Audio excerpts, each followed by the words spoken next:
ગાંધીનગરના દહેગામ શહેરમાં ગુજરાત રાજ્યના સ્થાપના દિવસે 100 ફૂટની ઊંચાઈએ રાષ્ટ્રધ્વજ લહેરાયો। ગાંધીનગરના દહેગામ શહેરમાં ગુજરાત રાજ્યના સ્થાપના દિવસે 100 ફૂટની ઊંચાઈએ રાષ્ટ્રધ્વજ લહેરાયો। અમદાવાદથી મોડાસા રોડ પર દહેગામમાંથી પસાર થતા રોડને અડીને આવેલા ઔડા ગાર્ડનમાં મુખ્ય દ્વાર પર 100 ફૂટ ઊંચો ત્રિરંગો ફરકાવવામાં આવ્યો છે, જેની અંદાજિત 22.87 લાખનો ખર્ચ રાષ્ટ્રધ્વજ માટે કરવામાં આવ્યો છે, જેનાથી લોકોમાં દેશપ્રેમનો સંદેશો અપાશે। રાષ્ટ્રધ્વજ સ્ટેજ બનાવીને સ્થળ પર કાયમી ફિટિંગ કરવામાં આવશે, જે 24 કલાક સતત ફરકતો લહેરાતો રહેશે। 100 ફૂટ પોલ પર લહેરાવવામાં આવનાર ત્રિરંગાની સાઇઝ 20x30 ફૂટ લંબાઈ અને પહોળાઈની રાખવામાં આવી છે, જેથી શહેરમાં દૂર દૂરથી ત્રિરંગો લહેરાતો જોઈ શકાશે।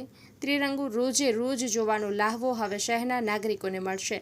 1 મે રાજ્યના સ્થાપના દિવસે સાંસદ સભ્ય, ધારાસભ્ય, પાલિકા પ્રમુખ સહિત દેશના વીર જવાનોની હાજરીમાં ઔડા ગાર્ડન ખાતે રાષ્ટ્રધ્વજ ફરકાવવામાં આવ્યો હતો।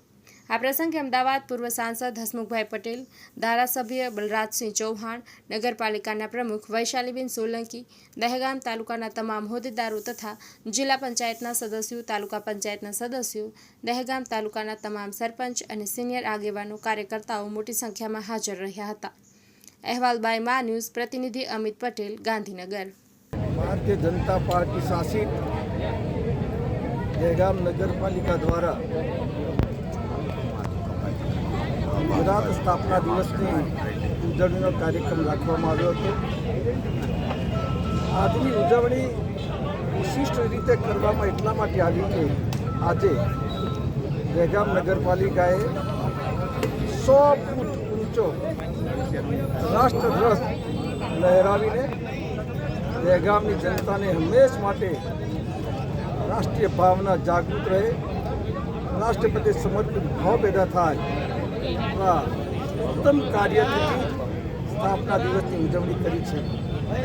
આવા ભવ્યાતિ ભવ્ય ઉજવણી કાર્યક્રમના આયોજન બદલ દહેગામ નગરપાલિકાના સૌ પદાધિકારીઓ અને આયોજકોને ખૂબ ખૂબ અભિનંદન પાઠવું છું અને સ્થાપના દિવસની દહેગામના નગરવાસીઓને શુભકામનાઓ પાઠવું છું।